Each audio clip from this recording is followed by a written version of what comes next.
हम लड़ेंगे। ভিডিওটা স্কিপ করবেন না, পুরোটা দেখে যাবেন। আজ আপনাদের জন্য নিয়ে এসেছি এক দারুণ আনন্দ সংবাদ। আমি কাশিম আলী বলছি টিকরামগঞ্জ বাহাবলা থেকে।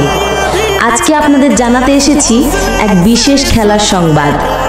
আমাদের টিকরামগঞ্জ তরুণ সংঘ ক্লাব আয়োজন করেছে এক চমৎকার ফুটবল টুর্নামেন্ট। এখন চলছে দ্বিতীয় রাউন্ডের খেলা, আর মাঠ জুড়ে এখন উল্লাসে মুখরিত পরিবেশ। আনন্দ সংবাদ, আনন্দ সংবাদ, এখন চলতেছে খেলা। আপনারা দেখতে পাচ্ছেন ডন ক্যামেরায় ভিডিওটা রেকর্ড করছে।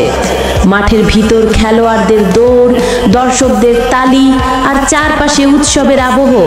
একবার চোখ রাখলেই বোঝা যায় টিকরামগঞ্জের মানুষ ফুটবল কতটা ভালোবাসে।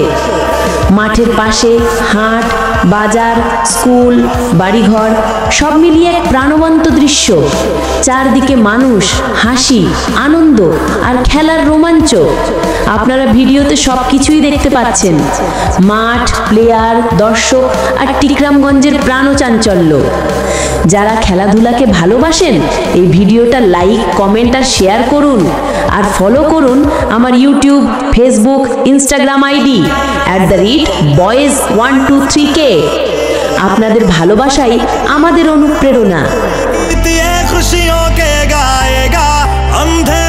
আনন্দ সংবাদ, আনন্দ সংবাদ। ফুটবল শুধু খেলা নয়, এটা আমাদের গর্ব, আমাদের ঐক্য আর গ্রামের পরিচয়। আমি কাশিম আলী টিকরামগঞ্জ বাহাবলা থেকে বলছি, খেলাধুলা মানেই আনন্দ, বন্ধুত্ব আর ভালোবাসা। সবাই ফুটবল খেলুন, আনন্দে থাকুন, আর ভিডিওটা শেয়ার করতে ভুলবেন না @boys123k।